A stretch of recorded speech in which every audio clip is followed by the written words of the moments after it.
नमस्कार दोस्त सबके एसएसपी कार्यक्रम के फर्स्ट एपिसोड में रउआ के स्वागत करता। अब अपने सोचत हो के एसएसपी कार्यक्रम ई काथी अपनला त सुनी। एसएसपी मतलब पुलिस ना, एसएसपी मतलब यश से आवेला समाज, यश से सुधार, पी से प्रोग्राम, समाज सुधार प्रोग्राम। समाज सुधार प्रोग्राम अंतर्गत हमनी के जानल जाओ कि हमनी के समाज में कैसे सही परिवर्तन हो सकता, लोग के मन में अच्छाई की विकास कैसे हो सकता,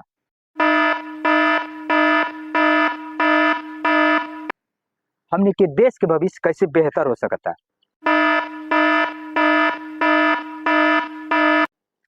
ई एपिसोड के पर्पस यानी कि ई एपिसोड के उद्देश्य ई बाटे कि हमनी के गांव समाज में सही परिवर्तन लाव के, लोग के मन में अच्छाई की विकास करके हमनी के देश के भविष्य बेहतर बनाओ के।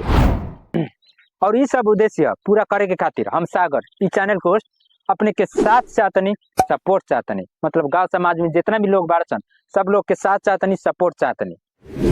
तो का सोचतनी, साथ देम नु, सपोर्ट करेम नु। रउआ के 5 सेकंड देवतनी, सोच विचार कर ली साथ देवे के बा कि ना देवे के बा।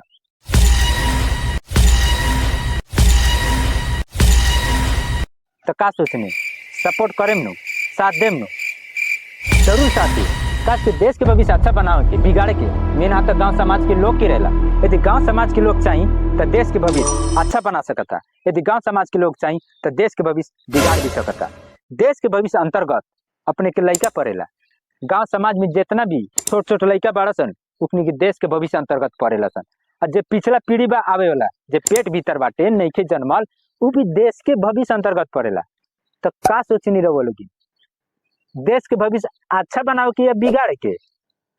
हाँ, यदि रहो लेकिन वास्तव में देश के भविष्य अच्छा बनाओ के चाहता नहीं तो पहले अपना आप का अच्छा बनाई, अच्छाई के रास्ता बनाई, वो रास्ता में अपने भी चली और अपन लड़का के भी चले सिखाई।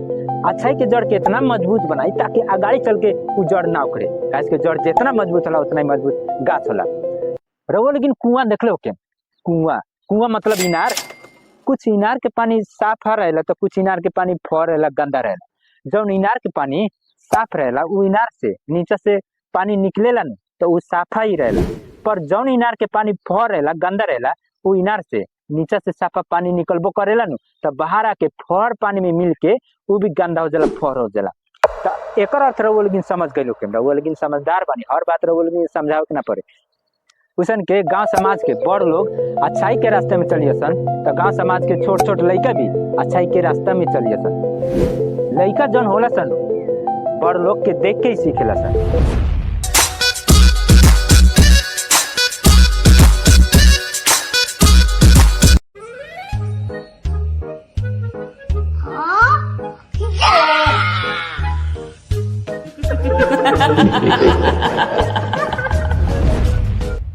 लड़का लोग बड़ लोग के कॉपी करे में बहुत फास्ट रहेला सन।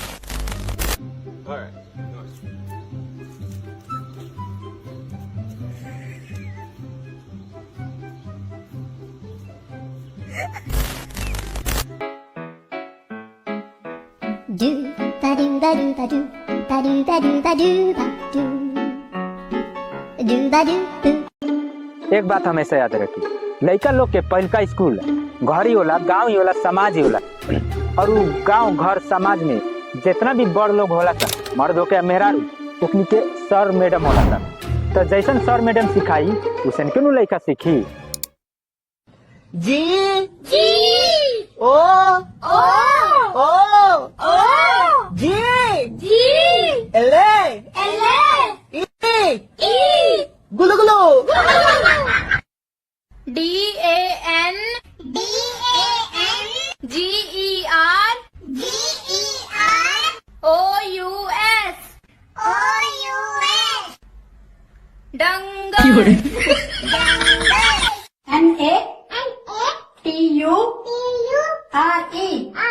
NATURE नटूरे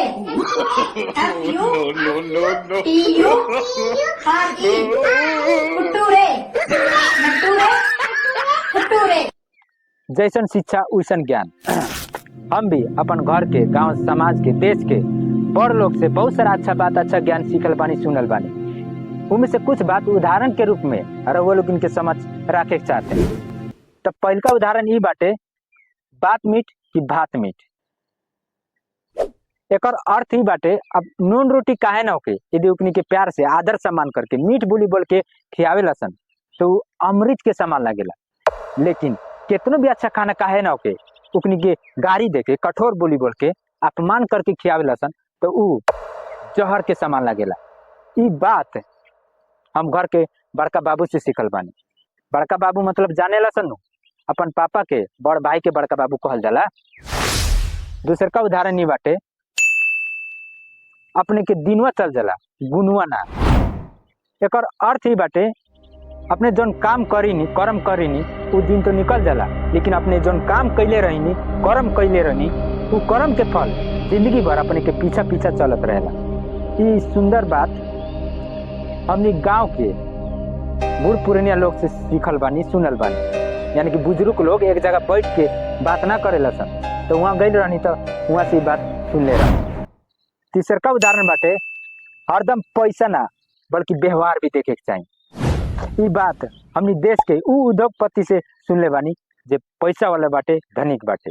तो दोस्त ऐसा ढेर सारा बहुमूल्य बात बा प्रेरक बात बा यदि उ सब बात एकाएक कम तो बात बहुत बड़का लंबा हो जाए। वैसे दोस्त हमारे उदाहरण की में रखत हमारे से छोट जितना भी भाई बहन सभी वीडियो देखा तरफ उकनी से बड़ होके के नाते वहाँ लोग के भी हम कुछ प्रेरक बात बहुमूल्य बात कहे के चाहते हैं जो कि हमार फर्ज भी बनेला। तब भाई बहन सब ध्यान से सुनी। अपना आप के स्वतंत्र राखी फ्री राखी अपन सोच जहाँ तक जाता वहाँ तक जाए थी और ओकरा के पावे के कोशिश करी। हो सके ज्यादातर लोग के मदद करी कल्याण करी सहयोग करी। अपने जितने लोग के मदद करें कल्याण करें सहयोग करें उतना ही अपने के बुद्धि तेज हुई मन शांत हुई और अपने के आत्मा के भीतर परमात्मा के वास्ते फिर हरदम अच्छा काम करी। भले लोग अपने के सम्मान करे या अपमान करे लेकिन ऊपर वाला अपने के जरूर सम्मान करे। फिर गलत रास्ता में चले वाला लोग के साथ साथ चले से बेहतर बाटे अकेले चली सही रास्ता में। फिर ये मत सोची कि पीठ पीछे बुराई कौन करता। पीठ पीछे बुराई वही लोग करे लसन जो अपने के बराबरी ना कर सके लसन। दोस्त ये रहे हमरा ओर से हमरा से छोट भाई बहन के खातिर कुछ प्रेरक बात बहुमूल्य बात तर वो लोग समझ गए लोग कि एपिसोड के पर्पस यानी कि एसएससी कार्यक्रम के उद्देश्य का बात है। एसएससी कार्यक्रम के उद्देश्य यही बात है कि हमने के गांव समाज में सही परिवर्तन लाओ के लोग के मन में अच्छा की विकास करके हमने के देश के भविष्य बेहतर बनाओ के। अब हमने गांव में घर में समाज में देश में कैसे सही परिवर्तन हो सकता लोग के मन में अच्छा की विकास कैसे हो सकता हमने के देश के भविष्य कैसे बेहतर हो सकता इस एपिसोड में बूंदागत रूप में बताएं। तो बूंदा कौन कौन सा अपने से मिस ना हो जाए छूट ना जाए वैसे अपने हमने के वीडियो फेसबुक में देखा तनी तो पेज के फॉलो जरूर करी। यूट्यूब में देखा तनी तो चैनल के सब्सक्राइब जरूर करी। और वो अपन अमूल्य समय निकाल के ये वीडियो शुरू से लेकर अंत तक गौर से देख लो ध्यान से देख लो तो जरूर अपने अपन गांव समाज में सही परिवर्तन लावे के चाहत हो अपन लड़का के बेहतर भविष्य के बारे में सोचत हो। तो दोस्त जब भी अपने सही सोचनी सही परिवर्तन लावे के सोचनी तो अपने के आत्मा के भीतर भगवान के वास होके लागेला। वैसे अपने के भीतर बैठल भगवान के हम सादर प्रणाम करत और रोज आके हमने की वीडियो देखी नहीं देखावे नहीं चैनल के सब्सक्राइब करी नहीं करावी नहीं ओकरा खातिर दिल से प्रेम पूर्वक बहुत बहुत धन्यवाद। और वह हमने के वीडियो फर्स्ट बार देखे तनी नया बनी हमने के चैनल में या चैनल के सब्सक्राइब करेला बिसर गइल बनी जुड़ेला बिसर गइल बनी तो एक बात हमेशा याद रखी जैसे कि शरबत बनावे खातिर जरूरी पड़ेला चीनी या मिश्री उसन के यदि अपने अपन गांव समाज में देश में सही परिवर्तन चाहतनी तो हमने के साथ जुड़े खातिर मत बिसरी। मिला जाओ अगला एपिसोड में। बहुत बहुत धन्यवाद।